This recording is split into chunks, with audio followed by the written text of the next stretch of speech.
everybody, and welcome to America Unhinged on Zeteo. I am Francesca Fiorentini. And I'm Wajahat, and this is a show that tracks the first 100 days of Trump's second administration. And congratulations, Francesca, we have survived 3 months. We are officially on day 92 of this ongoing hellscape filled with constitutional crises and, of course, confidential information being shared on unsecured apps because, yes, of course. Yeah, I mean, we is very relative in terms of we've survived, as we have highlighted all of the innocent people who've been swept up into this dragnet that we've been calling a constitutional crisis, but it really is a power grab. I mean, it is a hostile government takeover, mass firings. We've been through it all, backwards and forwards tariff policies. And today, yes, more leaks from the defense secretary about, not about like lunch orders, not about things that are inconsequential. No, about war plans, about possibly, who knows, war crimes, but nevertheless, things, bombings on the Houthi rebels in Yemen. That, of course, is Pete Hegseth. We're going to talk all about that and whether the fallout will mean he will lose his job or not.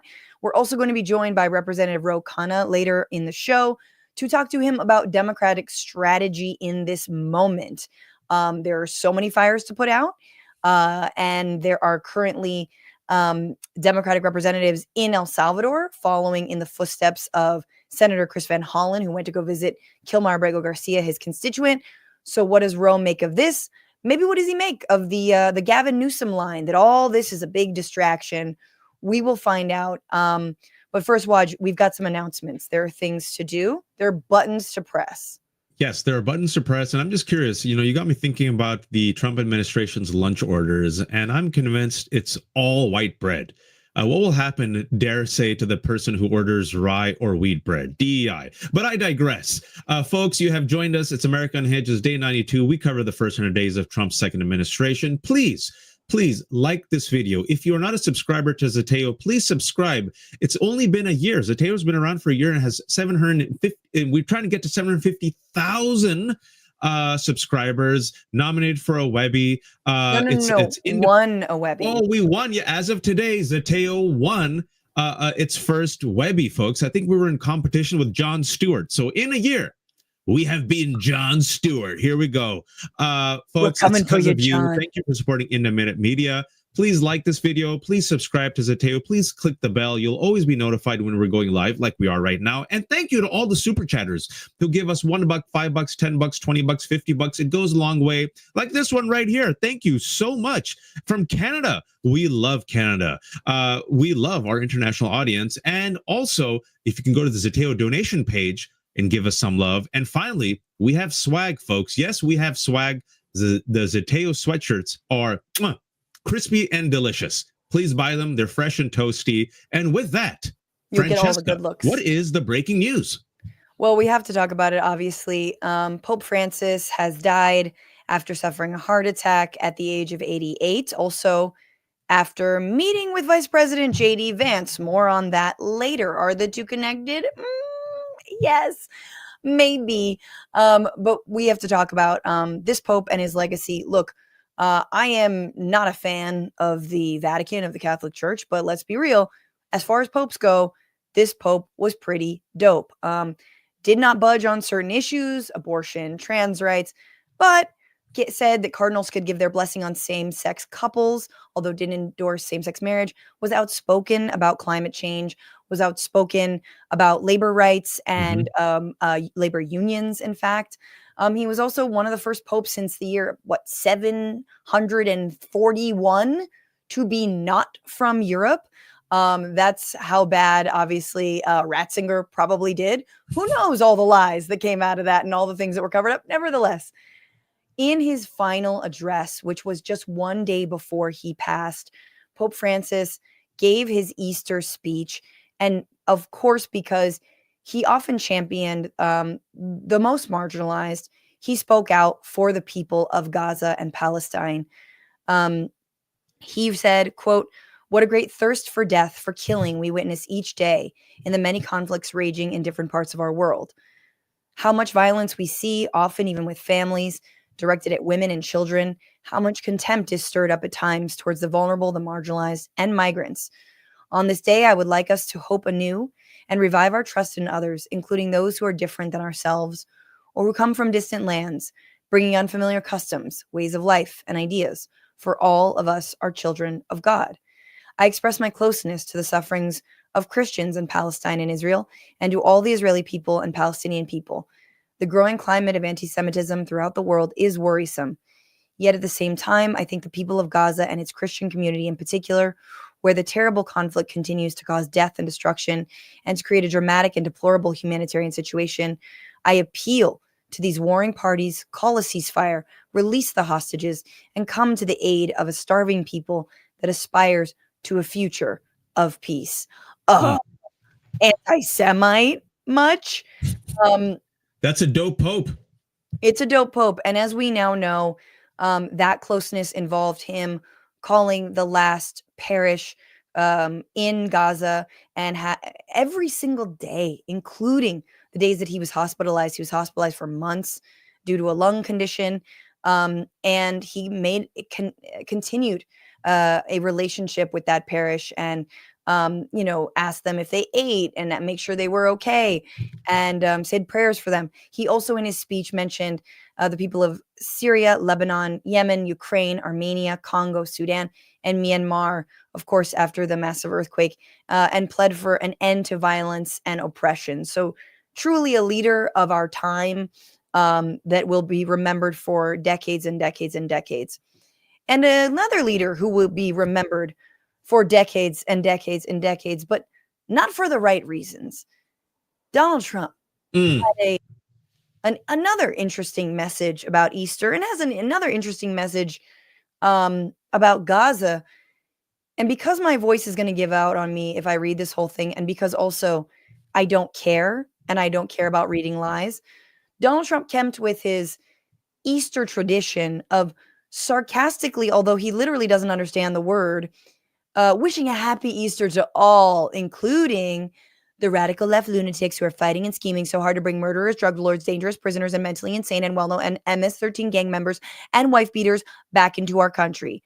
Also, happy Easter to the weak and ineffective judges and law enforcement officials, on and on and on and on and on. More lies about 2020 because he can't get over it. And to all the people who cheated in 2020 in order to get this highly destructive moron elected, I wish you, with great love, sincerity, and affection, a very happy Easter. He is reborn, the same piece of shit that he was the day before. Yes, the meaning of Easter is complete. And I felt so seen. I felt that was warm. I thought he was speaking directly to me for the first time in 10 years. And I, for one, as a Muslim, who is not a Catholic, felt the warm, loving embrace of MAGA. And truly, this is a redeemed man after the failed assassination attempt and the diaper on his ear. And that compassion, that passion, that love, that empathy, it was just, it lifted my spirits. I feel like he's changed. I think we should write a New York Times headline about this. Yeah, let's see. Yes, maybe the change, the serene Trump, the calm Trump. Do you want to play the clip about Donald's views on Palestine? Yes, just to contrast everything that Pope Francis said and did for the people of Palestine, of Israel, calling for peace. This is what Donald Trump, just as a reminder, this is the kind of stuff that he's been peddling from the Oval Office. Well, we'll build beautiful communities, safe communities. Could be 5, 6, could be 2, but we'll build safe communities a little bit away from where they are, where all of this danger is. In the meantime, I would own this. Think of it as a real estate development for the future. It would be a beautiful piece of land. Would the Palestinians have the right to return? No, they wouldn't, because they're going to have much better housing, much better. In other words, I'm talking about building a permanent place for them. Ethnic cleansing, much better housing for the Palestinians. You know where they could have the best homes? Palestine. How about that? How about Gaza? I love that. Could be 2. It could be 10, 12, 2. Are you just saying numbers? Yes. Do they have the right to return? Well, no, because I'm going to make them something better, but I'm going to keep their home. Don't you get it? I get their home. They get to be in 2 shacks in the desert. Oh yeah, I mean, but don't worry, we'll take care of them. This is MAGA Christianity, folks, and the juxtaposition, the contrast could not be clearer. It's as if God himself said, let me make it as unsubtle as possible. One of the last people who met the Pope Francis was J.D. Vance, a convert to Catholicism. And J.D. Vance and the Pope, especially in the past year, have been at a tug of war, if you will, a difference of opinions on a concept of Ordo Amoris. Now, folks, a little bit about me. I went to an all-boys Jesuit Catholic high school, Bellarmine, in the Bay Area. Yes, I'm a Muslim who was taught by Jesuit Catholics. And Pope Francis was a Jesuit. And the motto of Jesuits is men for others, faith through service, agape, selfless, unconditional love. Well, J.D. Vance has his own interpretation. You see, J.D. Vance thinks there's a hierarchy, that there is, conditional love. Don't take my word for it.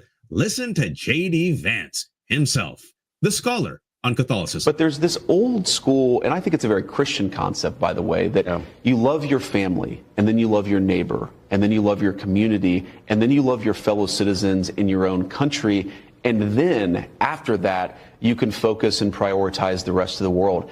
A lot of the far left has completely inverted that. They seem to hate the citizens of their own country and care more about people outside their own borders. That is no way to run a society.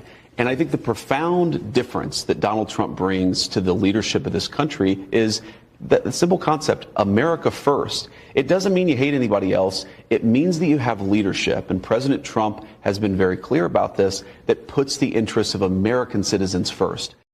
Trickle down love, Francesca. So after Donald Trump loves MAGA, then maybe, just maybe, this president who brings back civic responsibility and Christianity and love will have love for the murderers and the MS-13 and the, what is this, the radical left lunatics. But I love the idea that, yes, the global Catholicism must put Americans first. Like, it's what? Like, that's, and I know you're going to dig into this Ordo Amoris, but I just Googled Bible.com, and Deuteronomy, which allegedly is part of the Bible, has a lot of love ye therefore the stranger, for ye were strangers in the land of Egypt. New American Standard Bible 1995, show love for the alien, for you were an alien in the land of Egypt. So a lot of love. Donald Trump's favorite verse when he was asked was the one about eye for an eye, tooth for a tooth. Because, he's a reader, that Donald, and a very religious Christian man. So J.D. Vance is open to his interpretation of the Bible and Catholicism. But who's more Catholic than J.D. Vance? The late Pope Francis. And Pope Francis, when he was alive, heard J.D. Vance's interesting take on Ordo Amoris, and he had a retort, being the Pope. He said the act of deporting people who in many cases have left their own land for reasons of extreme poverty, insecurity, exploitation, persecution, or serious deterioration of the environment damages the dignity of many men and women and of entire families, and places them in a state of particular vulnerability and defenselessness. Woke Pope with DEI, crazy wokeness. But then specifically about Ordo Amoris, he went on. The true Ordo Amoris that must be promoted is that which we discover by meditating constantly on the parable of, wait for it, Francesca, the Good Samaritan mentioned in Luke chapter 10, verses 25 to 37. That is, by meditating on the love that builds a fraternity open to all without exception. Unless, of course, you're a legal immigrant or an undocumented immigrant or trans or, leftist or a woman or, a media institution that actually challenges Donald Trump, or Supreme Court justices who rule against Donald Trump, or judges who rule against Donald Trump, or medical professionals who are against RFK. But other than that, love for everyone, Francesca. Yeah, I mean, it is very fitting. Look, I think it's amazing that Pope Francis dies one day after meeting J.D. Vance. You're right, the God, the queer god of color, she / they, is smiling and laughing in our face right now. Because, this is the sort of actual Catholicism. This is the leader of the church. This is someone who has been trying to lay down a new foundation for Catholicism into being honestly more loving in the teachings of Jesus Christ himself, right?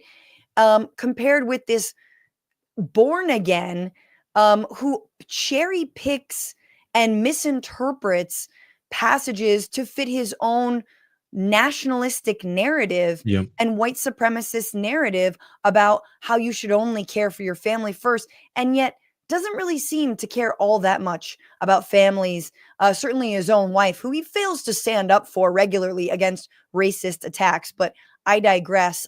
Just to give you a sense of also the other purported Christians in this movement, you've got Marjorie Taylor Greene, who tweeted out something that was a clear reference to the death of the Pope, saying, "Today there was major shifts in global leaderships, evil's being defeated by the hand of God." What better way to win over people and expand compassion to create a loving community than to mock and ridicule the spiritual leader of millions of people, and comparing Pope Francis, a man who, regardless of what you think of the Catholic Church, lived a life of service, to evil. And I'm so happy we spent a little bit of time on this, folks, because the compare and contrast, as Francesca and I mentioned, could not be clearer. It was Easter Sunday. That's the message that Donald Trump sent on Easter. He made the Easter egg hunt of the White House an annual tradition. He made it into a grift, outsourced it to corporations. Couldn't even, like a normal human being, say, "Happy Easter, everybody." That's all he had to say. Couldn't do it. And as Pope Francis died, and with his final messages, talked about the poor, the migrants, the marginalized, right? They happened to double down on the cruelty. And just last week, Caroline Leavitt, White House press secretary, Kristi Noem, DHS secretary, and Pam Bondi, attorney general, to your face, folks, lied to you about Abrego Garcia, the legal immigrant who was kidnapped and sent to die in a foreign gulag based on an administrative error. That's not my words. That's a Trump administration words. And they sat there with crosses right above the cleavage, right there, so everyone can see it, and just made up lies about this innocent man. Those of you who are looking, I don't know why you would. It's very deliberately right there. Nancy Mace has it as well. And also, last thing I'll say, I know Mel wants us to move on. Nancy Mace, it's like God himself could not have made a more clear, unsubtle contrast. Over the weekend, on Saturday, Nancy Mace, good old Nancy Mace, super Christian, posted that video, Francesca, that we haven't talked about yet, where she berated a constituent who had the audacity to simply ask her, "How come you're not holding town halls?" Said "F you" to him, swore at him, posted it.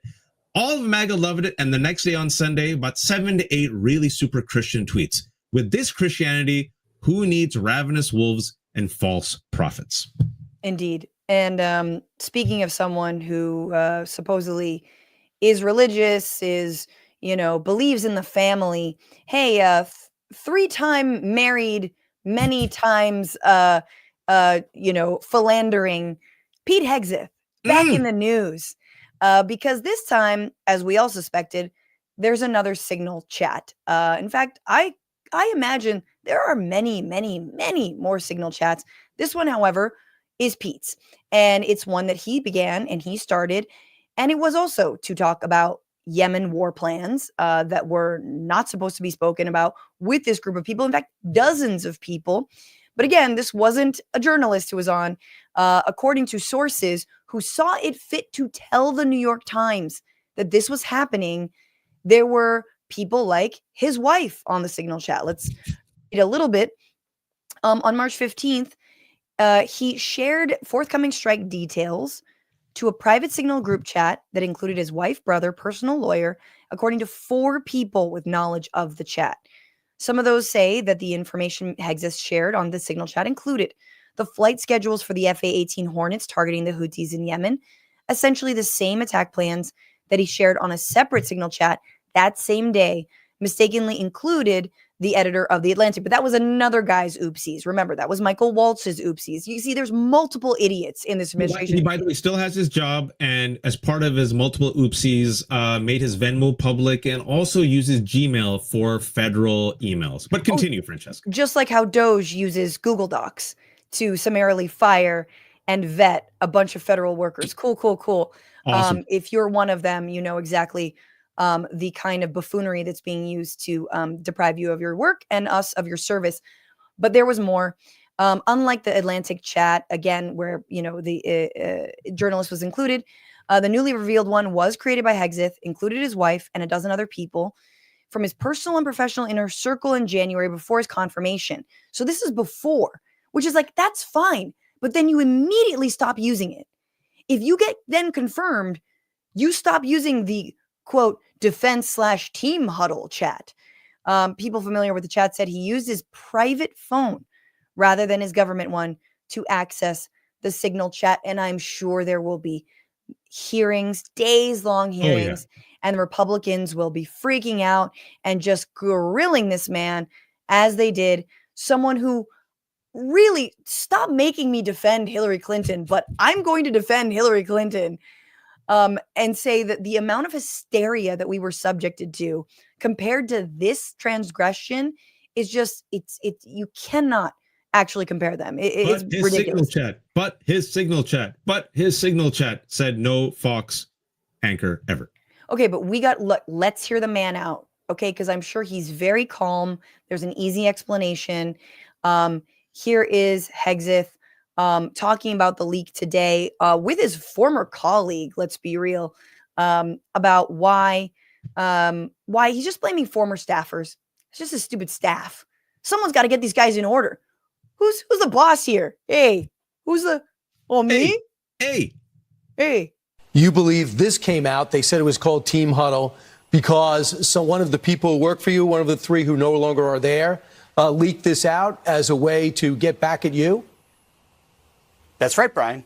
When you dismiss people who you believe are leaking classified information, and again, the investigation is ongoing and that will take time, and when the evidence produced, it will go to DOJ, why would it surprise anybody, Brian, if those very same people keep leaking to the very same reporters whatever information they think they can have to try to sabotage the agenda of the president or the secretary? So once a leaker, always a leaker, often a leaker. Once an abuser, always an abuser, often an abuser. Oh, I'm sorry. Francesca, can you remind people who hired these individuals and who's the president right now and who's the Secretary of Defense? Yeah, in fact, some of the individuals were hired by Pete Hegseth himself. So three people have been fired, allegedly being the leakers. John Ulot, I don't know how to pronounce his last name. He just resigned over this separately, it seems, but on the same day, saying that there's wild mismanagement happening at the Pentagon. He's terrified. Was the chief spokesman. So it's a good day to bounce, because if it's your job to clean up this mess as a spokesperson for the Pentagon and you can't, you got to get the hell out of there. And he's also dyed in the wool MAGA. He was the senior communication advisor for Trump 1. So this wasn't the woke. This wasn't Frantifa. These are MAGA acolytes handpicked by the Trump administration who are allegedly leaking and saying, yo, this dude clearly is unqualified and is shamelessly sharing classified military information on an unsecure app now with his wife. This is the sequel to Signalgate that no one wanted. Nobody wanted this, and nobody wanted to hear this much from Pete Hegseth, because every clip gets more unhinged. Here he is arguing that these plans were not classified, or he's not even confirming they were the plans, but if they were definitely not classified. I said repeatedly, no one's texting war plans. You know why I said that? Because I'm in the bowels of the Pentagon every single day. Just 10 minutes ago, I was looking at actual war plans of things that were ongoing or pending things to happen, because that's on a regular basis on classified systems. That's my job for the war fighters, for the President of the United States. I look at war plans every single day. What was shared over Signal then and now, however you characterize it, was informal, unclassified coordinations for media coordination and other things. That's what I've said from the beginning. I look at war plans all the time. I just looked at a war plan to attack Iran that we're about to unfurl, but okay. I shared a war plan with my family in Pakistan on WhatsApp. I think everyone does. Who among us has not shared a war plan when you have control of the biggest military on planet Earth? It's called Ordo Amores. You share the love. There's no hierarchy. It's universal love selfless sharing of information, including war plans. Silly Francesca. So HJK on YouTube says, to be clear, you can't get classified information from a classified system to a non-classified system without violating many laws. Correct. People go to jail for this. Right, exactly. So, I mean, right, we're living in a time where we're told that, you know, Edward Snowden is a massive security risk to our national security because he had the audacity to tell us that the government was tracking our every single move through massive surveillance and wiretapping. Meanwhile, you've got the defense secretary sharing war plans with his wife and his personal lawyer and his brother and a bunch of other people. Who knows? The cook, the, you know, the baker, the candlestick maker, the lover, everyone. Yeah, exactly. And it's just like he's using it as pickup lines on Hinge. It's very embarrassing what Hegseth is doing with all this. Hey, do you have war plans? I got war plans. I'll share them with you. But in fascism, Francesca, everything is upside down. Will you believe your own eyes and your own ears, or will you believe me, the regime? And that's basically what Caroline Leavitt, again, super Christian, just like Pete Hegseth, who has a lot of Christian tattoos all over his body. That's how they're spinning it to their MAGA acolytes. Don't take my word for it. Listen with your own ears. It's been clear since day one from this administration that we are not going to tolerate individuals who leak to the mainstream media, particularly when it comes to sensitive information. And the Secretary of Defense is doing a tremendous job. And he is bringing monumental change to the Pentagon. And there's a lot of people in this city who reject monumental change. And I think, frankly, that's why we've seen a smear campaign against the Secretary of Defense since the moment that President Trump announced his nomination before the United States Senate. Let me reiterate, the president stands strongly behind Secretary Hegseth in the change that he is bringing to the Pentagon, and the results that he's achieved thus far speak for themselves. And anything and everything that contradicts their narrative is fake news. And folks, it is my pleasure, nay, it is my honor to share what I think is one of the great clips that we have shown on America Unhinged. This is a clip that I swear to you, hand on my heart, we did not edit. This is a real life, straight up, from camera to footage clip. I wish there was the Curb Your Enthusiasm music in the background, but now I'm here to give you Pete Hegseth on Easter Sunday talking about this news story. See, this is what the media does. They take anonymous sources from disgruntled former employees, and then they try to slash and burn people and ruin their reputations. Not going to work with me, because we're changing the Defense Department, putting the Pentagon back in the hands of warfighters, and anonymous smears from disgruntled former employees on old news doesn't matter. So I'm happy to be here at the Easter egg roll with my dad and my kids, because, you know, this is what we're doing it for. These kids right here. This is why we're fighting the fake news media. This is why we're fighting slash and burn Democrats. This is why we're fighting hoaxsters. This group, no, this group right here, full of hoaxsters that peddle anonymous sources from leakers with axes to grind, and then you put it all together as if it's some news story. And when we know it, we know exactly what it is. And Mel did a little edited zoom in just for the sake of transparency at the end. But folks, this was sometimes the God or gods or whatever you believe in gives us gifts. And we should just take a moment, Francesca, to embrace this gift.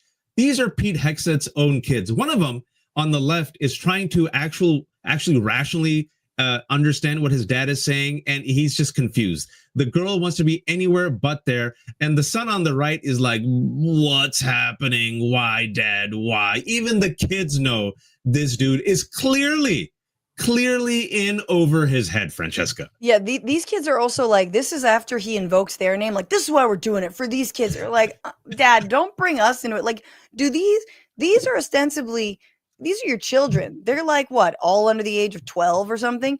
They should be worshiping you. Most powerful man, arguably, on earth. You know, you got the head of the largest military, the largest budget. And they're like, I don't know, Dad, you seem kind of desperate right now, dog. You're giving off little desperate vibes. I mean, you also smell like whiskey, but that's normal. And also, how come your sideburns are like hella uneven, Dad? Dad, we just want Easter eggs. Can we just go get eggs or, like, I don't know, potatoes because eggs cost too much? This is just an amazing poster. It's an amazing poster, and even the kids know, folks. Even the kids know the dad is in trouble. And this is why allegedly there are rumors that the White House is looking to replace Hegseth as defense secretary, but Caroline Leavitt said this is all fake news. Again, it is because Hegseth, by his own actions, is again mired in a controversy. Not the first time, folks, but the second time in just 3 months over sharing military operational details in an unsecure group chat. But her emails. I mean, and just like imagine if you are part of the US military, and maybe you are, maybe you're listening to this and you are in some way, shape, or form. This is your guy. This is the head, someone who, if you did this, you would be summarily fired or severely disciplined immediately. You would not have your job. I mean, it's the same, almost reminds me of like, Me Too, the Me Too movement. It's like you can be like you won't be canceled if you're Donald Trump and you abuse people, you assault people. If you're Pete Hegseth, according to police reports, sexually assaulted a woman in a hotel room where her husband and child were staying, a woman who was tasked with being his chaperone. That's what a hot flaming mess this man is. He had to have a chaperone so he wouldn't assault other people, and he assaulted the chaperone. This is the guy. What a disgrace to the military, but so on brand in a presidency, in a regime where the president has said, these guys are suckers and losers if you die during war. I'm not going to honor them. Oh, yeah, by the way, which was the good side in World War I don't know history. Like, there is no respect here. And again, I'm coming from someone who's deeply critical of our U.S. military budget, of the ventures, war ventures abroad, the Iraq War, Afghanistan War, drone wars, support for Israel. And even I am like, this is a disgrace. And he's can we just say real out. quick, Francesca, just he denies it. Pete Hegseth denies it, but there are a lot of allegations about Pete Hegseth. In addition to what Francesca said, also allegations of economic impropriety, alcoholic impropriety. He did admit to paying a woman thousands of dollars to have her sign an NDA, a woman he allegedly assaulted in Princeton. He said that if you have sex with a woman who's drunk, it doesn't count as rape. Foreshadowing. And we also saw the email his mother wrote to him. The New York Times published the email. You want to live your life in such a way that you never receive that type of email from your mother where she called him an abuser of women. And this man, bringing back things full circle, is a super Christian who wrote a book called American Crusade, who has tattoos on his body, a cross, Deus Vult, God wills it. And he also has an Arabic tattoo under Deus Vult saying kafir, which means disbeliever. Shows you how much he hates Muslims. Allegedly, while he was drunk, he also yelled, kill all Muslims. This is the super Christian alpha man that they have as a Secretary of Defense who rails against DEI. And the person who was the head of the Secretary of Defense under Biden was Lloyd Austin, a black man who had to be a 4-star general, O10 rank. And can you imagine? Can you imagine if he did even a fraction of this, what would happen? But when you're a hot mess mediocrity like Pete Hegseth, you get to fail up and share our military secrets with your family and with journalists without any accountability. But this, of course, reflects, Francesca, the discipline of the Trump administration, right? Yeah, I just wanted to also mention, let's not get it twisted. The attacks on DEI are racist. Yes. And that's all they are. It's racism. And nowhere has that been clearer than in the U.S. military. And the firing of Air Force General Charles Q. Brown Jr., who was chairman of the Joint Chiefs of Staff, decades, served in the Air Force for 3 decades. He was fired simply because he was African American, and they thought that he did not belong where he definitely, rightfully belonged. So we're ousting people with 30 years of military experience for this guy, for this washed up, drunken, alleged abusing Fox News host. No, thank you. And he's proving it in rapid order how unqualified he is for this job. And speaking of, look, the reason the New York Times published this is because they probably went to other outlets and they were like, we don't want that story because that doesn't look good on our God Emperor Donald Trump and his lackeys. So you got to give New York Times some credit. Well, every week, let me set you up. Every week. Okay. It's too much fun. Every week, we have a Reek of the Week. Yeah. We switch off. because we share, selfless love here. It's communism. And the Reek, for those who don't follow Game of Thrones, is a character who's so debased, so servile, that he or she no longer has a name or identity. They simply become a Reek for bending the knee. There can only be one Reek of the week, even though there are many Reeks. This week, Francesca, who is your Reek of the week? My Reek of the week is, I will say, the media writ large, but specifically the New York Times. I think it's the first time the New York Times has been the Reek of the week. Well done. Yeah, well, you got headlines like the following that just really cannot be ignored. This is an analysis that says, with latest missteps, veneer of discipline in the second Trump term falls away. Now, sight unseen, Waj, what missteps do you think they're referring to? Like, after missteps, what veneer? Was there ever a veneer of discipline ever in Trump's life, in the Trump first administration, the second administration? On the campaign trail. I think while he was filleting a microphone, in between that and talking about Hannibal Lecter as if he was a real alive person, there was discipline in between. I think that's where the discipline lies. Or was it when he was talking about Arnold Palmer's penis? Yes. That was, I think, in between the filleting of the microphone, but definitely after the leaked audio of him talking about grabbing women by the pee. And also, I think that was after he was a convicted criminal for inciting a violent, well, he wasn't convicted for that, but he also incited a violent insurrection. And then we also have that perfect disciplined phone call, that recording where he wanted votes in Georgia to win Georgia. I think somewhere in between there was an hour. There was an hour of watching discipline. Fox, and in between him golfing, where there was a veneer of discipline. But I could be wrong. No, I mean, look, this show is 92 days strong.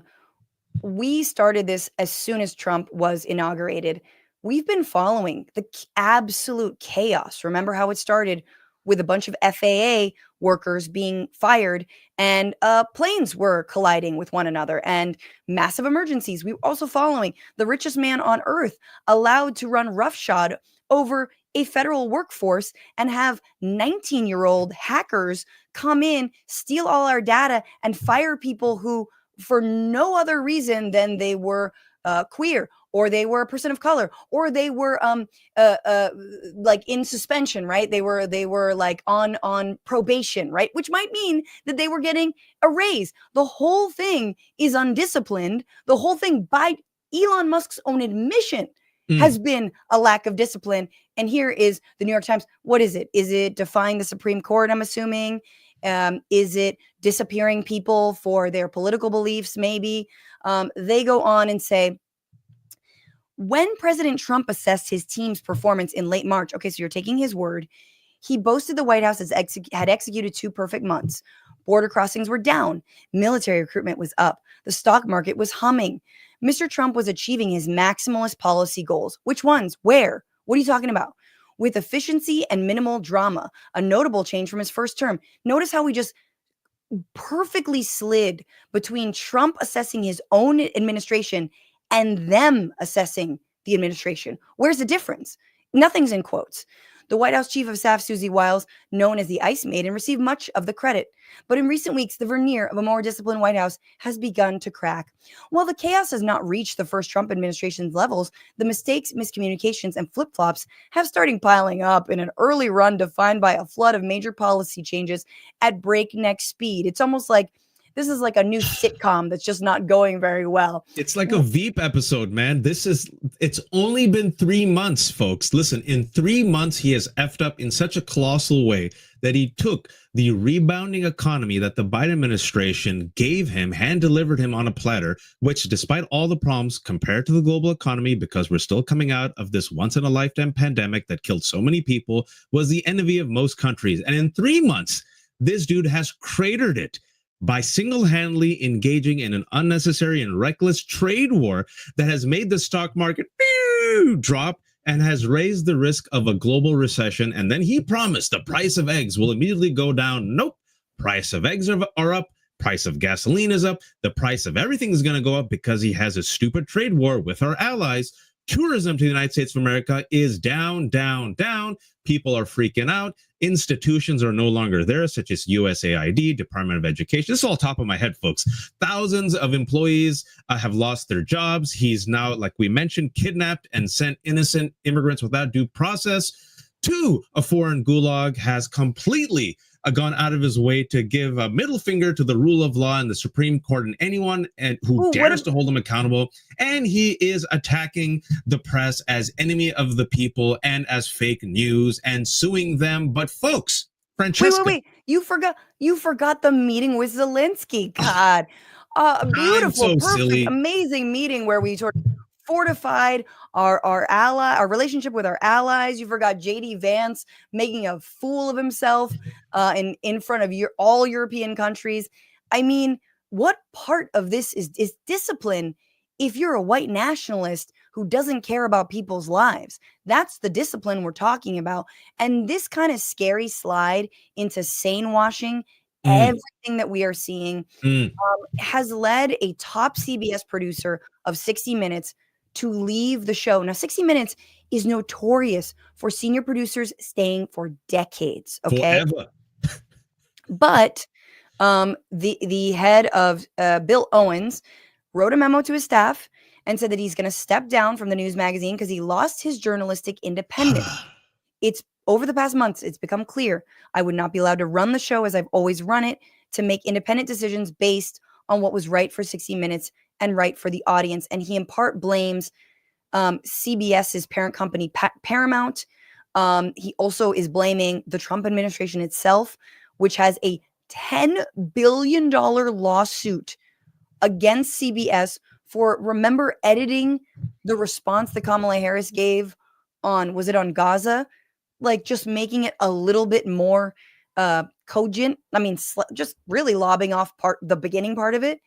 $10 billion that CBS is actually considering paying this. Yep. It is a normal editing. There's nothing to apologize for, nothing for them to issue a correction over. It was started in part by Elon Musk, if you remember. And while Elon Musk was ranting and raving on X about this, he also said that 60 Minutes producers should receive jail time. Yes, Mr. Free Speech said, I don't like the 60 Minutes piece. They should receive jail time. And JD Vance at that time, if you recall, was in Europe admonishing our European allies for not doing enough to protect free speech. And while that was happening, Donald Trump was attacking the Associated Press. Why? Because in his discipline, he decided to rename the Gulf of Mexico into the Gulf of America. And AP says, no, we have international editorial standards. We will call it Gulf of Mexico. So he has since punished AP, but he was disciplined then.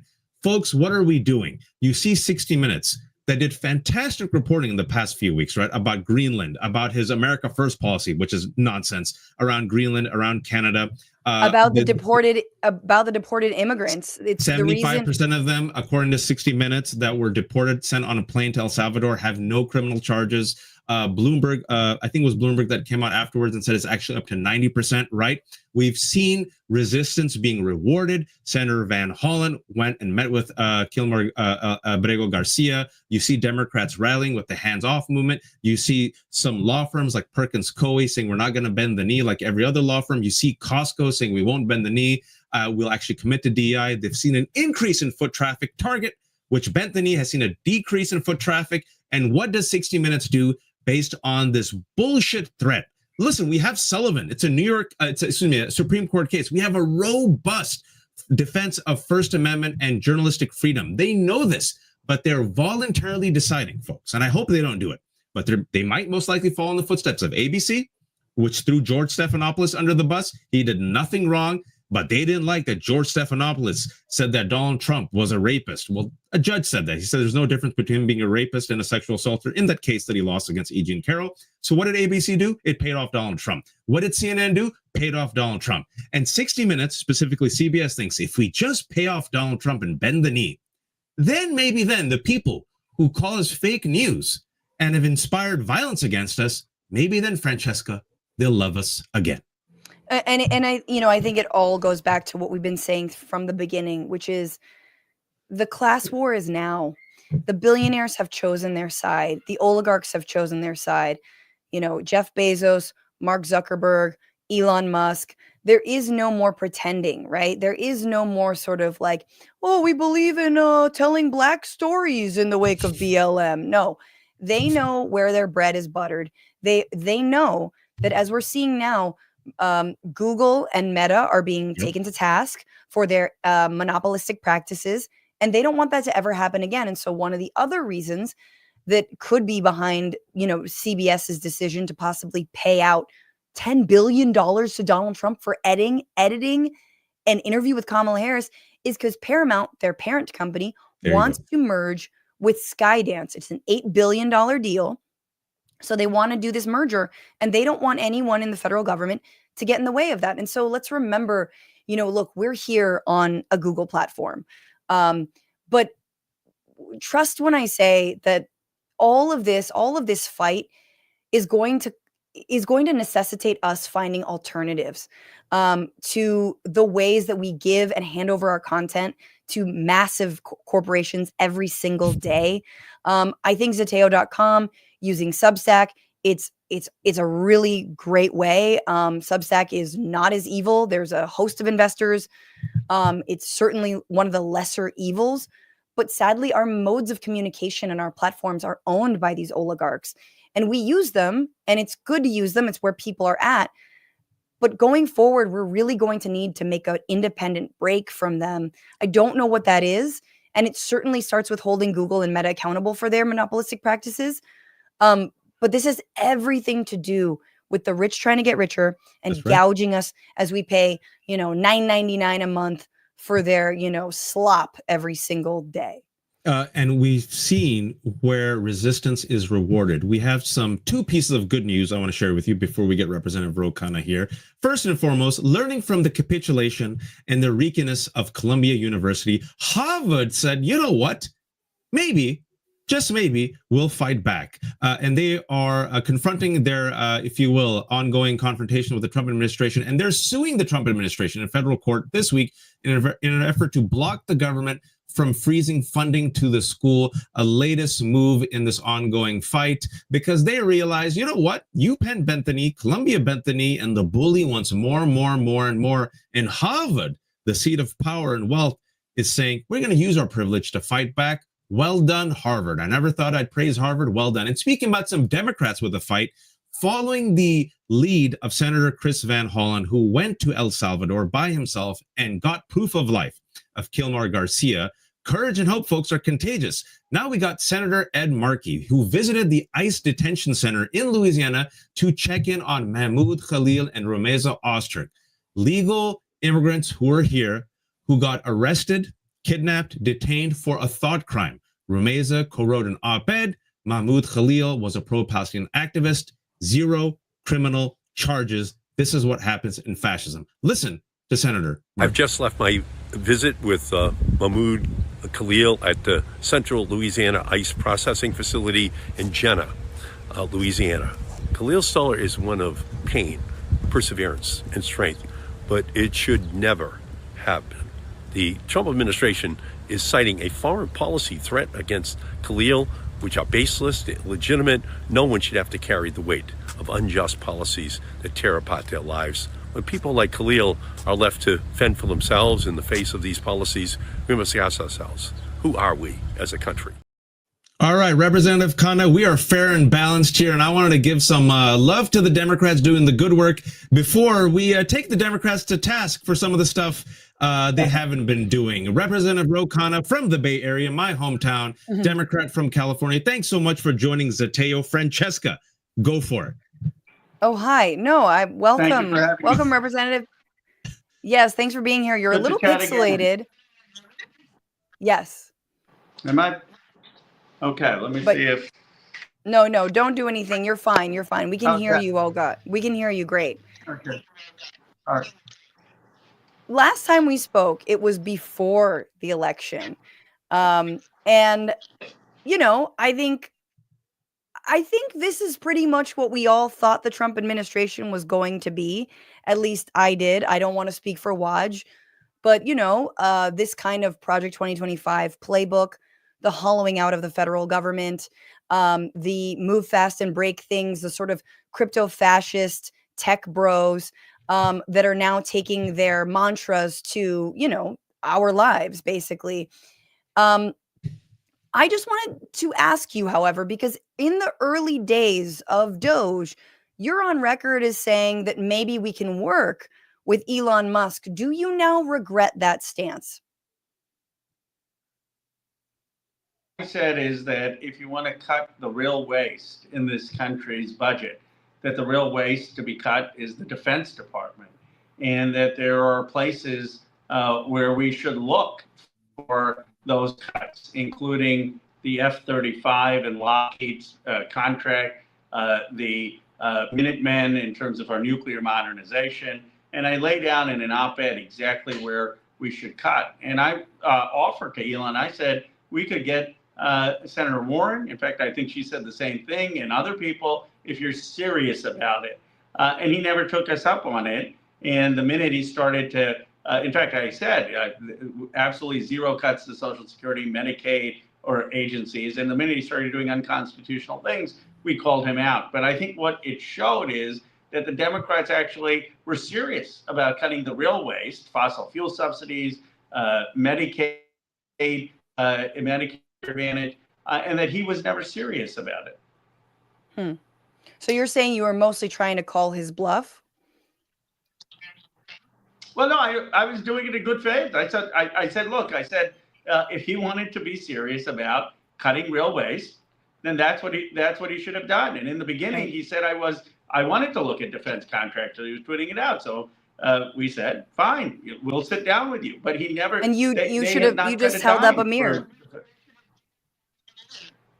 They haven't cut up a dime, cut a dime from that. They have not. They've actually are now pushing. Donald Trump's bragging about having over $1 trillion defense budget. They're not going after fossil fuel subsidies. They're not going after the big pharma that are fleecing the American government by overcharging on prescription drugs. They're not going after Medicare Advantage fraud, where they're upbilling and making people who are patients seem sicker than they actually are. These are the big ticket items. And what I think Democrats shouldn't be doing is just defending institutions as they are. Of course, there's real waste in government. Let's go after it.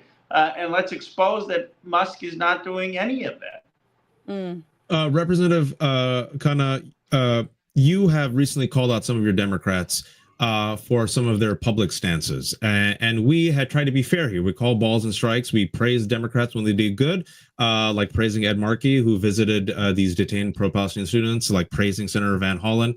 But there are also Democrats who've gone along with Republicans and voted for the Lake and Riley Act. Without Democrats, that wouldn't have passed.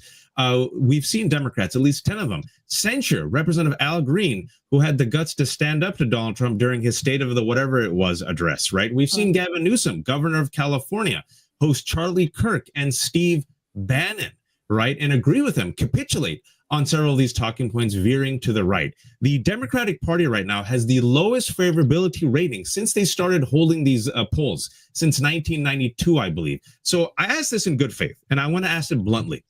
Why does the Democratic Party suck so much right now for the majority of the people? And how do you regain their trust? Well, I think we are regaining their trust, but we're off to a bad start. Look, I voted against the Lake and Riley Act. I think it's unconscionable that so many people voted for a bill that was basically imported from the far right parties of Europe, where it allows for deportation without any due process. I mean, you can't rail against what's happening to Abrego and then defend your vote on Lake and Riley. And I have a respect for some of our members of Congress who said, I regret the vote, like Joanna Hayes, who said, I regret the vote, because what's happening right now is they are basically deporting vulnerable immigrants to dictatorships without any due process. And then I was at the town hall in New Jersey yesterday where someone asked me, they said, how do you feel about your own governor, Gavin Newsom, calling the Abrego case a distraction? How do you call it a distraction? That's not a distraction. Like, there are things that, yes, the price of eggs and the price of milk are important, but there are things even more important, which is our Constitution, our rights, the way we treat human beings. It's not a distraction to stand up for the principle that every person in this country has rights that need to be respected.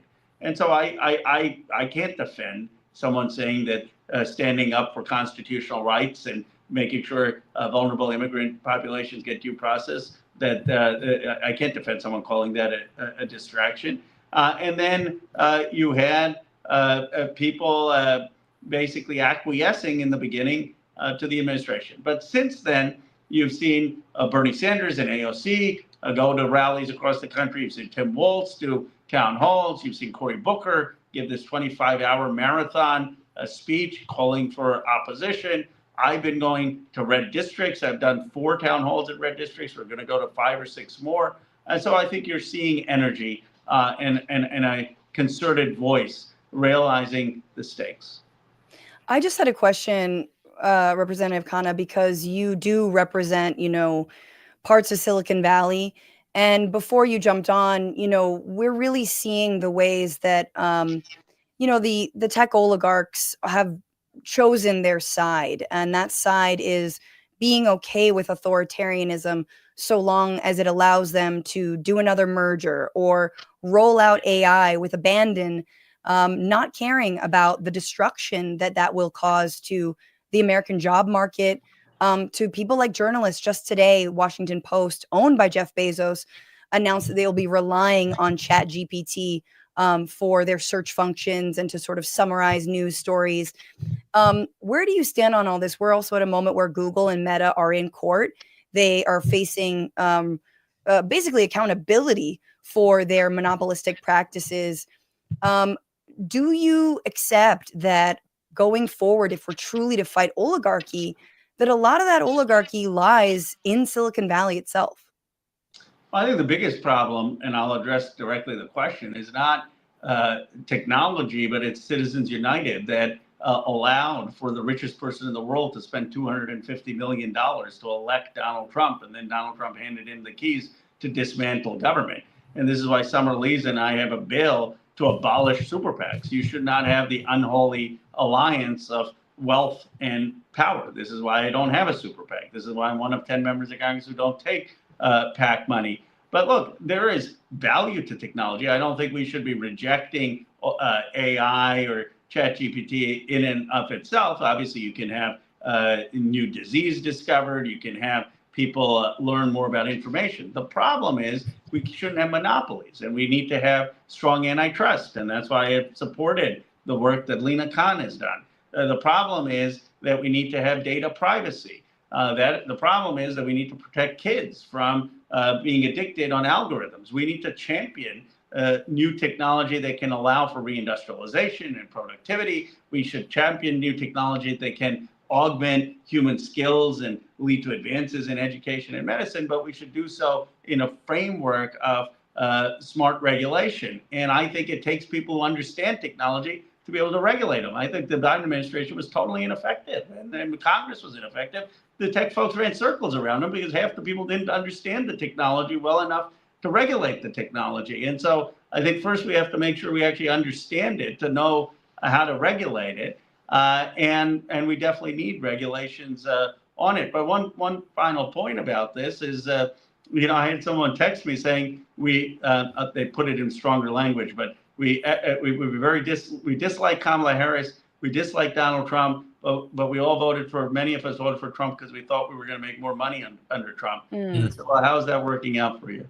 Yeah, it's not working out great. We got to let you go, but so it's going to be a final question. First and foremost, as a fellow children of South Asian immigrants from the Bay Area, it now pleases my heart that you are not pixelated, because that would be a shame that you would be pixelated from the Bay Area, from the heart of technology and the oligarchs. But in addition, it's 3 of us. It's really 3 of us. You guys know I'm from there, right? We're like, come on, Rose Internet, come on. It pulled through. But real quick, final question. In addition to disgust of billionaires and the oligarchy and Citizens United, there is growing disgust of failed leadership. And many Democrats were completely taken aback by what they said was Chuck Schumer's capitulation, not fighting back enough. And the VC chair of the DNC, David Hogg, is vowing to spend up to $20 million to primary certain older Democratic incumbents in Congress. It has sparked intense anger from some lawmakers, from James Carville. Do you support David Hogg and what many Democrats are saying is a new regime change for the Democratic Party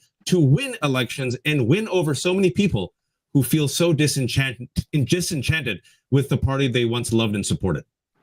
I do. I think I'm the only member of Congress who's said I do. Look, I ran in a primary to beat Mike Khanna to get my seat. AOC ran in a primary. Many people who are in Congress ran in primaries. It's totally hypocritical to say once you're an incumbent somehow that you shouldn't have competition. I say every cycle, I say, if you want to run against me, please run. And I often debate my opponent. And that's what democracy is for. And so you have a number of self-interested folks who are in these offices, many of whom have been there for decades, basically attacking David Hogg because they don't want competition. Well, that's not very democratic. And I got some, I'm not going to say who, phone calls saying, how can you be for encouraging this kind of a challenge of incumbents? We need unity. You know what will bring unity? We'll have unity when we have openness and transparency and more people having an opportunity to participate in a vibrant, contested democracy. That's what's going to bring unity on the Democratic side. Sounds like Ordo Amoris, the Catholic concept. If you say Ordo Amoris one more time, universal selfless love. I was taught by Jesuits at Bellarmine. Khanna knows Bellarmine really well. I'm sure he does. I do. That's all the San Jose elite. Representative Khanna, thank you so much for taking the time and always for being open to hard questions and your honesty, and also for joining this fight. We really appreciate you. Appreciate it. Thanks for having me. I love this being on. Take care. Yes, and Ro Khanna has been in these red districts, so I think that's really important. People should watch some of those town halls because he's someone who's open to hearing it from all sides, right? He's open to these discussions, and you got to appreciate that about him, as well as obviously calling out his own party. I appreciate Ro also coming on the show. You know, without naming names, I've reached out to some Democrats that you all know, and their senior press liaisons have said no. And I'm like, interesting. A few others have come on. So I hope that other elected officials, Democrats who apparently are afraid of the P word progressive or afraid of some tough questions, see that interview we just did with Ro. He held his own. I thought we were fair. And this might not be the safest space, but the water is warm. And no, I mean, and I think Zeteo, and more broadly, let's roll this into a pitch for everyone to be paid subscribers to Zeteo.com.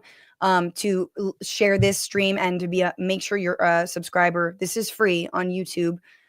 I mean, that's what I think so many of us appreciate about Zeteo and about Medi's, questioning is it's not about glad handing and it's not about access for us. It really is about asking hard questions. We don't have a lot of time. So let's cut to the chase. Let's stop trying to butter people up and let's actually, with grace and respect, let's ask the tough questions. People in the streets certainly are. They're tired of it because our communities are being torn apart. That's right. There is no time to just sort of, be buddy. And I'm not calling names, but you guys know which other shows are out there doing the buddy shtick. And Zeteo's not about that. So it has been the honor of a lifetime. It's been so great to do the show with you, Waj. We have 2 more shows left on the docket, unless something happens, unless we don't.